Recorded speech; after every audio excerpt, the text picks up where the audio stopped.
So first I want to thank everyone for coming, and I wanted to start on a somewhat positive note. One of our business representatives here, Tasha Wallace, was recently engaged in a gondola in my ancestral land of Italy. And she and Kevin Goddard are going to be married sometime in the future. So I want to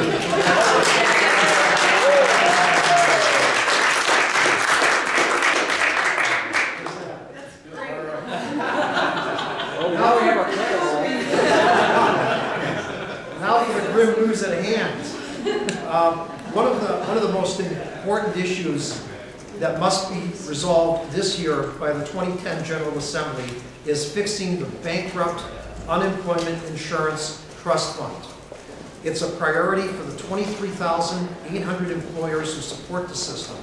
If we fail to act, Vermont employers will face additional and otherwise unnecessary penalty payroll taxes. It is a priority for all Vermonters who depend on state programs and services. If we need to spend even more money to pay interest on the money we must borrow from the federal government, that means we will need to further cut state programs, services, and workers.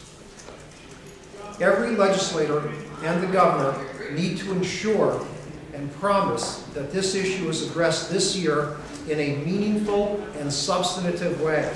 We can't afford to kick the can down the road for a second year in a row.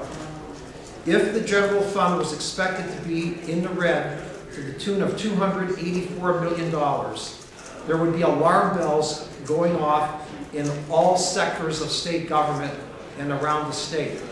A crisis mentality would set in.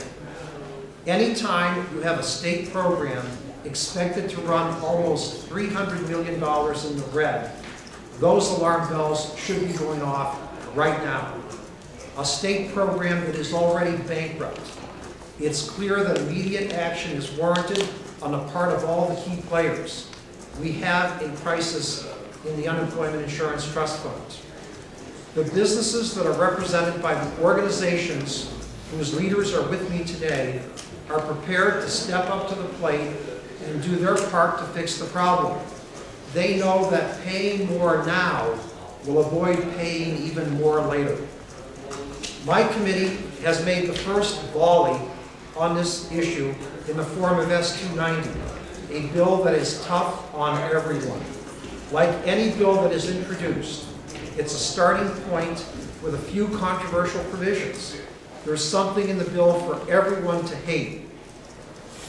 Since the time that this press conference was planned earlier this week, I understand a meeting is scheduled between the governor, the speaker, and the president pro tem. That's positive news, and I hope the next step in moving this issue forward in a meaningful way toward a solution which is substantive occurs in the next few weeks.